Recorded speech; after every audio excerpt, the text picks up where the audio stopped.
How y'all be, man? My fellow hairless makes of the blue sea. It's me, we back. It's been a couple of weeks, man. I didn't mean for it to be this long, but you guys know how scheduling gets sometimes. But we're gonna talk about a few things. Obviously, since this arc is officially over now. First and foremost, you know, Gangster Gastino was my guy.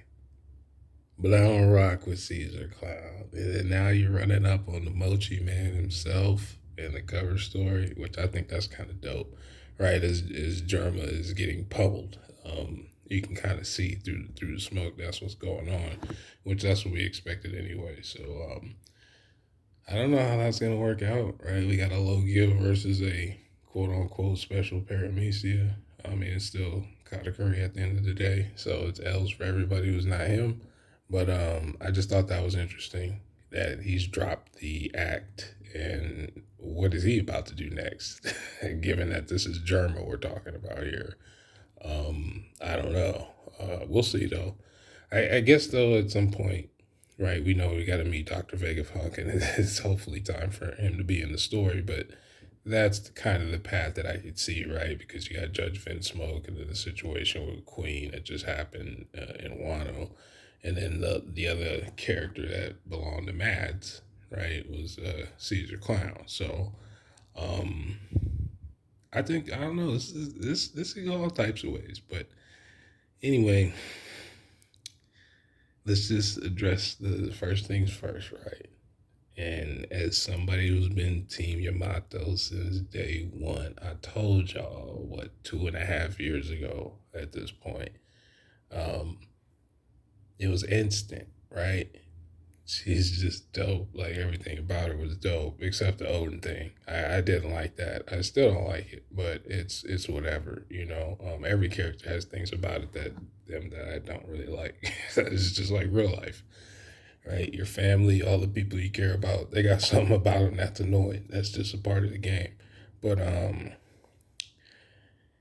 we all knew it was a possibility. It made sense because especially from what we just seen from Fraud Bull, right? Basically, low diffing the entire Scabbard Nation minus Kinimo, um, without Yamato fighting. I'm sure that had part of an influence, right? The safety of Wano, because they were basically helpless. And I talked about even in that panel, you couldn't tell why Momo was crying. Like as a joke, it could have been because of Shanks, but he was crying because he wasn't the one to defeat Fraud Bull, and their country is unstable right now. Not the people of Wano, right, themselves, but their situation is unstable. And if everybody knew Kaido was in Wano, ruling Wano, and there's no more Kaido because of the newspaper, as we've talked about time and time again, there's going to be some negative actions, right, to occur because of that. And man, it sucks because I like Yamato a lot. And then the realization that Law's not going to be in the story as much anymore for a while. So, two of my favorite characters are going to be gone. It sucks, but the show must go on, man. The show must go on, and I, you know, like if you think about the situation with Odin's journal, right? That's not something Sukiyaki was aware of. He didn't even know it existed, and it was something I thought about a few days ago. Um, I wonder if there's things that's written in Odin's journal that are written in Poneglyph, to where even if there's things like Yamato doesn't know because of that and not really understanding what poneglyphs are and things of that nature. I thought that would be interesting for Momo and Sukiyaki and Owen's journal to kind of get together, right? Because that's three generations of the Sukiyaki family, right? They never really got a chance to all be together at the same time. So through Odin's book, I'm sure some conversation would have to happen, especially with Pluton being there. There's plenty of reasons for Yamato. As much as I like the idea of her leaving, there's plenty of things for her to do. And one of the things I think Oda might use this situation for, because there's no way they're not aware of the impact of Yamato on the story, right? And even as we got chapped closer, to the end of Wano, right? The argument for Yamato not joining, a lot of people would bring up, and even though it's a different reason, but it's the same concept, is the fact that it was never approved by Luffy, right? There was something to give doubt, something that was there that we weren't aware of, and we never seen a character treated like this before to this extent. Um, so it was really hard, to tell which way that would go. But I've been saying off and on, like I said, the past couple of years, even if you thinking about just the lore of what her name means and how much lore is important to the story, right? What her name represents, like it makes sense for her to be there protecting Wano. At some point, she'll do her own thing, but I like the fact that even though she's not leaving with us now, it's because of her own decision, right? The logbook, Oda's journal didn't tell Yamato to stay in Wano, right? Nobody like Kinemon and Shoganosuke didn't even know that she was staying. So clearly, this was something that she came up on her own, which for me, that's a part of what her character development is going to be in the first place. Making her own decisions and actually figuring out what do I want, there's so much she did that she doesn't know, right? She's never been to the outside world. And even though like that could work both ways, right? If you've never been anywhere and then you have to travel on your own, well, she'd be with the crew, but you get what I mean. A lot of personal growth happens, right? You move away from your city, you go off to college, stuff like that. But at the same time, Yamato, it's not like she had a normal childhood, right? Being chained to rocks and all this other crazy stuff. To be able to just imagine if you lived in your neighborhood for 20 years, right? And you knew there was a bigger world because she read newspapers and stuff. That's how she knew about Ace dying and meeting Ace and things of this nature. You're aware that there's a bigger world out there, but you're never allowed to see it. You know what I mean? Like, eventually, for one reason or another, you're going to be curious about what's going on out there. And, but making that sacrifice is part of his, there's so many positive things about Yamato that I understand why. I already knew that there was going to be crying about this, but plenty of you cannot let your expectations dictate your enjoyment of the story. That's just not probably a positive path for any series, right? Just in general, there's nothing wrong with having expectations. That's your personal right. As like as your method of entertainment, you want to be entertained in a certain way, but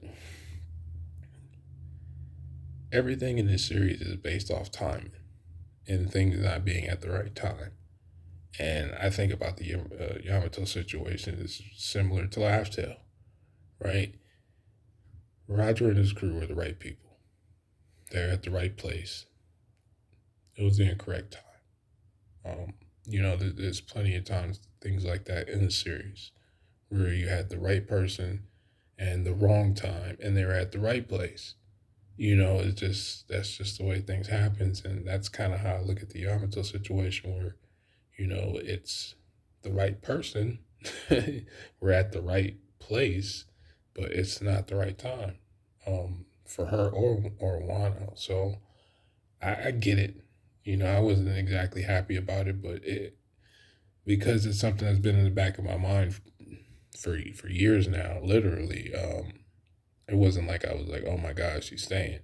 It was just again I understand why people would be irritated because chapter 7 chapters in a row it kept getting brought up, and I'm like, it's kind of weird. You know what I mean? So, um, like I said, it is what it is, man. But I wanted to talk about that first because I know it's a kind of a hot topic right now. So it's just easier to get that out the way because that's really the most negative thing I can think about the chapter is that Supermax. It didn't get signed.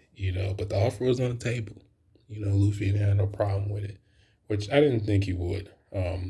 That's why I thought there wouldn't be no trials with Yamato in the first place, because it kind of didn't make any sense. Like, again, if she is her own character enough to fight her own father for the freedom of other people, then there's really nothing to question after that.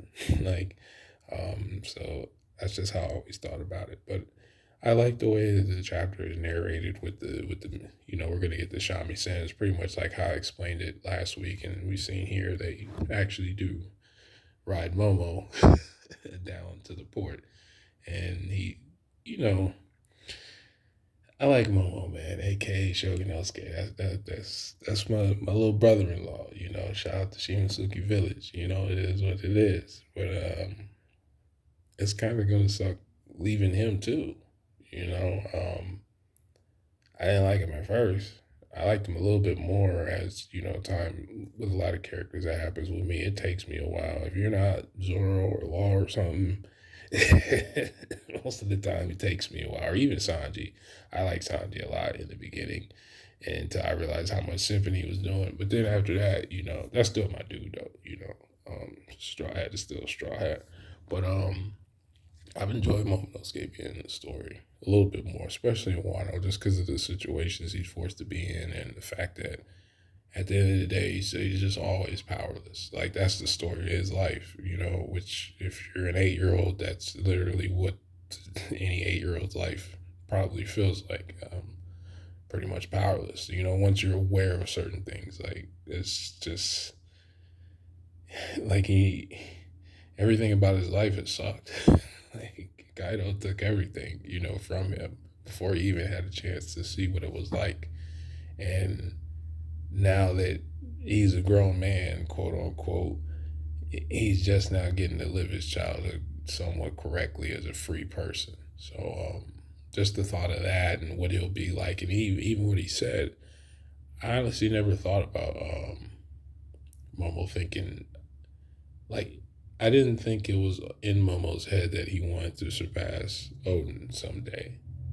I know it's a very simple concept, and most people do want to surpass their fathers or whoever. If you guys are into the same thing, right? Whatever that is. Like, if you're a doctor, you're probably going to be a better doctor than your parent. It's not even a bad thing, right?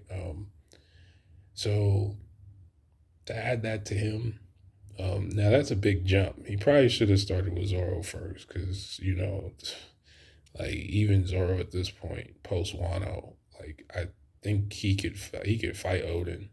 Well, I don't know if he could beat him just yet. I think it's still going to be maybe half an arc before I think he's stronger than Odin, just based on the King fight and the Kaido situation.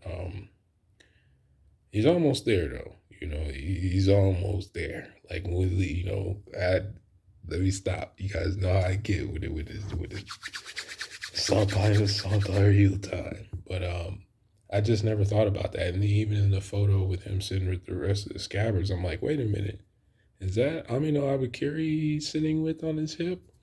So that's interesting. You know, as much as I want to see the rest of the story, I never, I've been ready to leave Wano for probably a year and a half. Like, it took a while with me because I did enjoy a lot of things. And it was like, all right, let's wrap this up, yo. Especially because, although actually I do have one thing. Y'all should already know if I'm going to talk about Zoro stuff. Us leaving without seeing Ryuma's grave, that, I don't like that. I can deal with the other things. Yamato, that's fine. Like I said, that always made sense to me just based on what her name means by lore, and even part of her outfit with the part of her belt, not the rope part, but it's a symbol for protection. We've seen it a few times too, even in the backstory for Odin, I think 963. Not Granny Shaman that was manipulating Orochi, but there was like during the Mountain Boar incident, right? There was this lady waving these or dude, you never can tell, but they were waving these pom looking things, and I didn't know what they were at the time, but I found out later because when Joey Boy was doing all his Ghost Piece videos, he had a part on there when they were showing what was protecting what was around. I think it was some cave, but it was basically talking about what that symbol meant, and it's part of Yamato's outfit. So I was that's how far back. That was probably at least a year and a half ago. So that's how far back the Yamato thing, her not possibly joining made sense to me. It just came from pieces of lore and things that I read about what her name means in that territory in Japan and just stuff like that. That's always in the story. So, um, yeah, the not leaving Wano seeing Ryuma's grave is weird to me. I know I tried to again. I just told y'all about expectations, not dictating how you enjoy the story, but man, it's easier said than done because I didn't. I thought that would have been a big deal to him specifically, just because what that character is supposed to represent. Like it's literally the only character. Well, I'm not the only character. I'm sure there's one or two like Panda Man or something weird, but Ryuma had his own series before One Piece, and he's still in the story of One Piece. So I find that kind of odd, and you guys know I bring up sword lore and how much were we gonna talk about that in Wano, and leaving here without that moment, because the moment that Zoro fought Ryuma when he gave him Shusui was really the official moment we even knew what Wano was and that we were going there for sure. Because at that time in the story, Wano was not a thing. Like it wasn't a discussion piece. It wasn't. We didn't get any of that until like pieces of finding out that Ace went there and stuff like that. But at that time in Thriller Bark, Wano was not a thing. So now we were here with this ghost samurai, zombie samurai that we never heard of. And I used to always say, even back then, there weren't really a bunch of communities as far as YouTube. We just had forums and stuff. But it was always odd to me that even though Zoro didn't say that he knew who he was, clearly he knew who he was, which would make some sense, right? Given, Kiyoshiro probably taught him some kind of backstory. His name's been referenced or something, where it seemed like he knew what Shusui was. He didn't know anything about Black Blaze, but clearly he was aware of something. And then the way he said it, he was like, oh, it's, Samurai Wano, like he knew, even though we didn't know yet. And, I know we didn't get as much in Kozaburo's backstory that linked those two together, but basically just the creation of Enma and the fact that Zoro knew he had come across Enma before and not even really necessarily known it, as far as the Black Blade part. So for him to have the title that he has, and then we entered Wano basically on Ryuma ties, right? We knew some things, but when we officially stepped foot in Wano, it was like chapter 906 or something, 905, right? Where the situation with the magistrate because of Shusui, and so I was like, okay, as soon as we get into Wano, the first thing we are talking about is Ryuma lore. And I just thought before if it didn't happen, once we started talking to Hitetsu, aka Sukiyaki, that before we left, something was going to happen. So, of course, when we had the situation with Hiyori bringing up, hey, Shushui's a national treasure, we kind of needed to stay here for the culture, one time. And you're like, all right, cool. Just in return, let me visit the man's grave. Now, we all know how this goes in the story. This 100%, right? Zoro's next chaotic battle. Something. For me, it's not going to hit the same. Again, expectations and whatnot. It's just like, dude, sometimes you can't tell if he really cares about swords and stuff because sometimes he does, and then you have the Kozaburo chapter with the way he makes Kozaburo talk about, the ignorance of what the cursed blade means. But then other times he treats swords like they're just this magnificent, like they're real life lore and giving them souls. And it's like, and then the situation with Zoro was seeing the Shinigami. I thought that would tie to Ryuma. It's fine if it doesn't, but it's just like, you get what I mean? So it's similar to the Yamato thing where you had these things that were building up to something and you thought because of the importance of the character that it would go somewhere, but clearly that's not always the case. I just know based on sometimes how these stories are written, just like in Dressrosa, right? Where we see Zoro use hardening before he, dies as the guy's Pika into oblivion. And we get that small flashback with him and Mihawk. I can almost see something similar, either, soon or whenever he makes his blade black, right? That will probably be the flashback to Ryuma's grave. It just seems really weird for him to leave that out, especially with the Rurouni Kenshin ties and things, and how he does with Zoro. It's just that one really did throw me off. I'm not gonna lie. I was just like, we're really leaving, because I thought, okay, we had two time skips in one chapter, and we knew he had a time skip previous to that of 1 week. So I'm like, okay, during this time, there's no way he didn't make it to Rio's grave. And I'm thinking, like, okay, it was funny because the other theory that I had about Mihawk not being brought up in one, or at least Yoru being referenced, was kind of linked to this. So I was like, okay, if we don't hear about this now, right? Because he didn't mention it about Black Blades or anything when he gave him Enma. He didn't mention it. I was like, okay, because he's a craftsman. So even if he didn't create Yoru, right? And we know any normal sword could be a Black Blade. But look at the way that Mihawk got Yoru iced out with the gold and everything. Like, you think that's a regular sword he just found somewhere? No, probably another master craftsman made that. So if you guys remember back then, that's what I was talking about. That I thought before we left Wano, he probably talked to, Hitetsu one more time, since we didn't talk about the Sandai Hitetsu either. The situation, even though he got it back from Luffy, but still, like Zoro, like what happened with that situation. And it is just like, whoa, we're really going to leave here, the land of the sword, and nobody knows who Mihawk is. We just see him in the front. So especially when we got the cross scale chapter, I was like, that's where it really, stung, where it was like, we're really finna leave Wano, and neither Mihawk nor Yoru has been mentioned the entire 4 years that we were here. I get it. It's not a Zoro arc, obviously. It's not. But with some of the stuff that like, if anybody else is the main, like, he's the most main character that's not Luffy.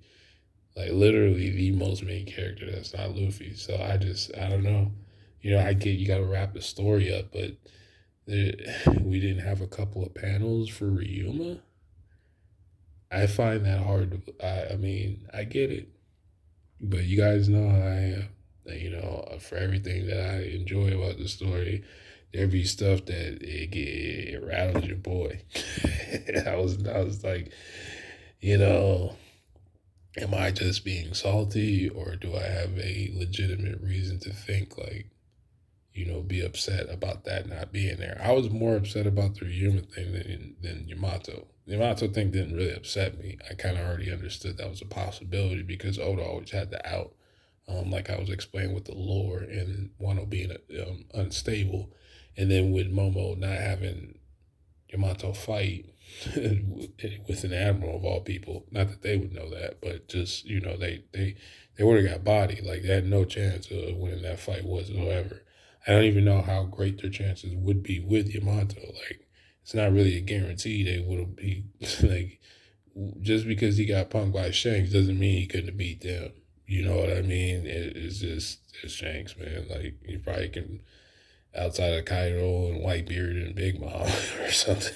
Like, he probably, that's the only time. The only time we see him raise his voice was at Marineford in the beginning of the story, where, well, actually, he didn't even raise his voice. Lucky Roo just, what was that guy's name? Hogger the Bear or something, from the one who, and I think he killed 56 people, if I'm not mistaken. That's the number of people he had.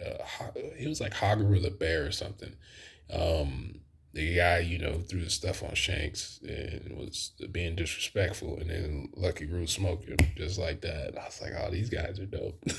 But apparently he had a billion berry bounty even back then. I'll talk about that in a little bit, but I was just thinking about that right now, the number 56 or whatever. But yeah, I really just didn't expect to not hear about Yoru. Like, they didn't have to, no Yoru, no Mihawk, no Ryuma. And if Zoro's supposed to be the third generation, or not generation, but the third version, right? Everything about him pretty much is based on the number three on how some of the things, not just the Santar Ryu thing, but it's a bunch of stuff, right? We know three is the most used number in the story. Like it's not even close. But as far as themes are concerned, I just he got me, man. He got me. So we'll see what's up, later on in the story, whether it be with Shiryu or Mihawk. Um, I just find that odd, right? And because even back then, right, it was always weird to me that Mihawk never mentioned anything about Shusui. Like he never said anything about Shusui. Nothing. Like it didn't even exist. We didn't get anything, any dialogue. Like the only dialogue that basically Mihawk told Zoro was like, "Hey man, no more Hennessy for you, dog. If you want a black blade, like that's just there's no more sake, no tequila, none of that, no beer, no wine. You either drink water or milk, juice, or something else, But out of all the things, right, that's up there with Kinemon surviving because of Law's ability. Like it's up there for me. There's not much about Wano that really bothered me, but though that the Ryuma thing, man, that's wild to me, man. Like this is literally this man's country. I know I'm going on about it, but it is what it is, right? What else happened in this chapter? I wanted to talk about some other stuff, not just the chapter, because like honestly, it was just to send a message like we're officially leaving and this is a wrap. So the next chapter, who knows where we'll be at? You know what I mean? I did like what Law said. Law be capping, man. Next time you see me, we're enemies, man. If somebody dies, it is what it is. And I'm like, first and foremost, Trafalgar D, you my guy. You're one of my favorites, dog. But if anybody's dying, it's your crew. And these guys, it's well documented that this crew is the absolute worst in the series. I don't know if we've seen a crew that's worse than Lost. I don't even just mean from a fighting standpoint. None of them really seem knowledgeable about too much of anything. Period. They literally just make it because of law. Like that's just so any crew battle. Once you take care of Law, that's it. His crew is a wrap. You know what I mean? Like Gene, did he find Gene Bart? That was another thing I used to think with Law. Like, how did he know that Gene Bart was gonna be at that auction house? He been having access to information forever. But what was Gene Bart and Beppo and Sachi and Penguin and some of those unnamed guys that I don't care what their names are because it doesn't matter what their names is. All those scrubs. I don't like. I'm not even trying to be funny. I'm not sure how far they would get down the line because right if we start at the back like if we're being realistic Monster Point Chopper is probably stomping through half a Lost crew with no problem like he's gonna low diff them like easily and that's Chopper. He doesn't even fight half the time. They're never making it farther than Robin. Like that's probably as far as you make it. So I just don't understand some of his comments sometimes when we know his crew is absolutely pathetic. But I did like the way that they jumped off the waterfall, and that the way he made Luffy and Law's face.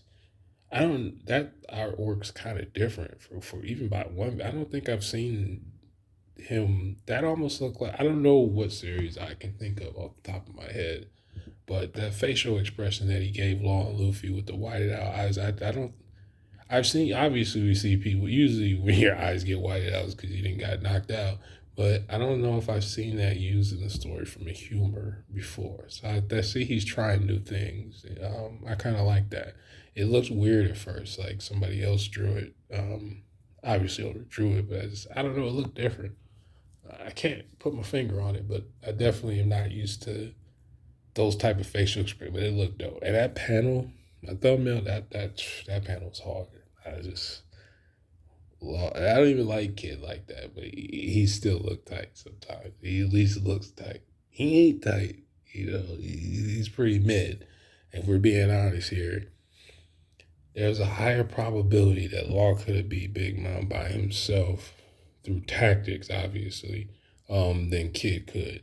That's just my opinion. You guys know I am about agendas, and Law carried Kid all through that fight. Like, it's just what it is. He's out here averaging triple doubles. It's just what he does, man. This is the man that'll take his place when the time is right.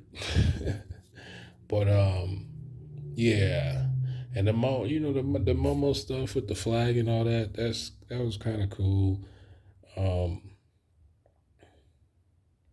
I think the part about it that stuck out more was Zoro calling Momo pathetic. I'm like, whoa, you my man, you know, you a man's it all. Everybody knows that. But let's not forget, dog. Just 2 years ago, you was crying at Mihawk's dinner table. My man was trying to drink wine and eat green beans and spinach and salad and whatever he was eating, lamb. I don't know how Mihawk probably, he pretty classy. This guy will travel just for a bottle of, what was it called? I found out through the anime just randomly the wine that he was drinking during that scene. It was called from a place in Chile that actually exists. It's a wine country. I forgot what it was called already, like Tarapaca or Tarapica or something like that. But anyway, that's what Zoro was doing, crying pathetically. Right? Mihawk made Zoro cry not once but twice in the story. The first time he got clapped right back at the Baratier, and then you came and begged for the man's tutorials. You know what I'm saying? And you're in tears. So it's just like, don't be sitting here capping it, like you ain't never been on that. Right? You was crying back when you couldn't beat Kuina. Like other than Kaido, technically, as far as L's that we don't, quote unquote L's, Zoro's has the most L's in the entire series, just the Kuina alone. So, he cried then, and it's just like, hey man, let Momo do Momo. I mean, I feel him, but at the same time, let's not forget, man, Momo is 8. Like, bruh, you was basically grown. You didn't kill people before, and you crying at my man's dinner table. So I don't want to hear you cloud at an 8-year-old dog. We can't do that. Now, it's still Southside Shimosuke's village till we die, but we can't. We gotta call it like we see it, man. But what was the other thing I know? I noticed people. The cycle of hatred thing. I do think that's kind of interesting. At first, I thought this was one of those things. I thought the community was overrated as usual. Sometimes, like the Yamato gender thing, where we just come up with these crazy ideas based on how a word or a sentence is translated and just run with it. I really did think the Kurozumi thing, I thought it was one of those things until I read the viz, and I'm like, people got a point. But this was something I talked about before, not necessarily in relation to Iori, but most with the Shogunosuke, because for basically him and Orochi's backstory pretty much similar, right? But you have the good and the bad version. Like Momo's not being manipulated through anybody, but he was hunted and persecuted just because of basically who he is, right? That's what Orochi's went through. Because of what his grandfather did and Granny Shaman, whatever that have meant. And I was surprised, like some of the confusion with the coal thing. I'm like, I get that's the way they translated it, but the Viz didn't do that. But even if they did, that's been a theme in the story since the beginning of Mono when we first found out about the 6 families. It's just the 6 families thing never became important. The Kurozumi was the only other family that's technically really mentioned heavily without the period of Wano, but like I said, I thought people were overreacting, with certain statements. I always wait for the viz. We always support the viz anyway, but there's so many statements sometimes where, translations are extremely hard. We know how it's hard because there's a lot of words that just don't exist in other languages and so on and so forth. So, especially with specific statements related to information or, narrative based things and not necessarily like 2 characters talking trash to each other. I don't know, man. It's very interesting because from Hiyori's standpoint, because she lived through it in a different way that Momo didn't, she really could feel that way. You know what I mean? And if you think about how her character was introduced, she might have been playing a role, but at the same time, just like with Condor, right? They were both basically doing the same thing as far as they had to play a particular role to get to where they were going. Except for Condor was just chaotic, right? Where Hiyori's role was part of a bigger plan that she was partly in control of.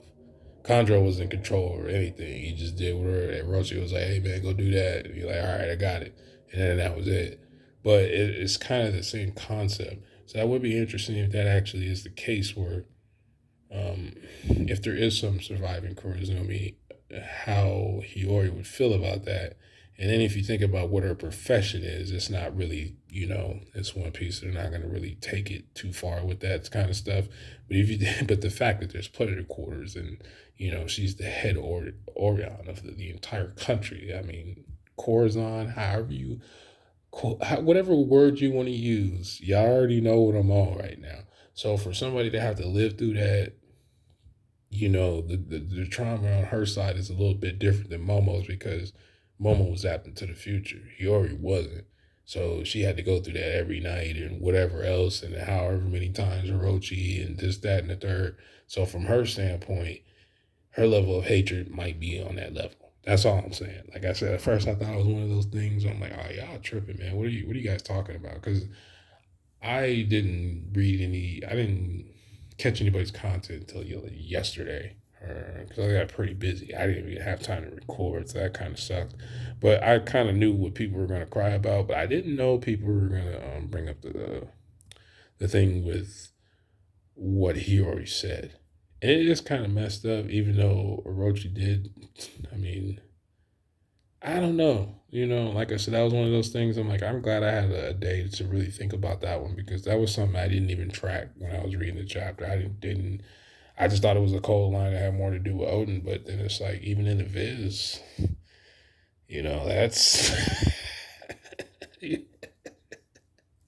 I mean, bigotry and Wano has gone hand in hand, at least the end of Wano, right? There's been a lot of uh, prejudices that have existed in the story at this point. So um, I don't know. That was one I was like, okay, you guys got that one. I don't know if that's really the case, but man, you guys got a hard sell for that one. I can't even. Usually, half the stuff the community comes with that's nonsense. I can usually kill that with one sentence. Not this time. Y'all got that one. I'm looking at you already different too now. Like, because there was somebody, I don't remember who, but there was some crazy theory a while back that I want to say Otama might be a Korizumi. I know I've heard that off and on every now and again, so that would be crazy. But yeah, I think that was it as far as the chapter part. Now, as far as where we're going and what we're doing, and um, I don't know what the next chapter, because the next chapter could be about anything, right? Based on how we're leaving Wano now and traveling. Traveling brings so many unknown variables into the situation, right?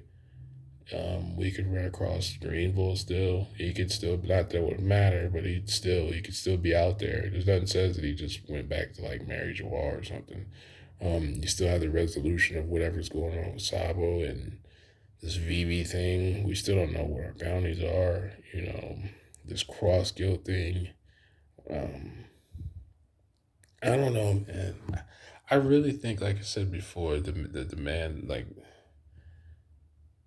the man is about to start an entire saga, and the very next chapter we get it's very crazy, because we haven't been in this place in a long time. Like, I think I'm more excited for this chapter than I was than when we came back from the break. Even though the break felt like it, we were on break for like 3 weeks or something. I went at the time when actually it was a month, wasn't it? I forgot, but it went by fast. This seems to be going by slow. I know the chapter will be out tomorrow, but I'm just ready to read it, because I'm so many things going in my head right now about what we could be doing, because of all the ties that are out there and everything that's happened the past 7 chapters or so, especially with Pluton being in the story now officially, which supposedly Robin didn't see it, but again, I don't believe that Law didn't. If you think about how his ability works and think about how big Dressrosa was and what he could do then, I'd find it hard that Pluton was so far away that he couldn't.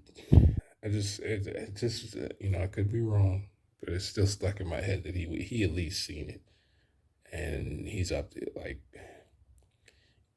the fact that he knows where he knew where he wanted to go as soon as they left Wano was kind of odd to me, because I remember back when we were hitting Zoe, when we first got to Zoe, and Law basically said he didn't even know if he was going to see his crew again because he didn't expect to live through Dressrosa or some nonsense like that.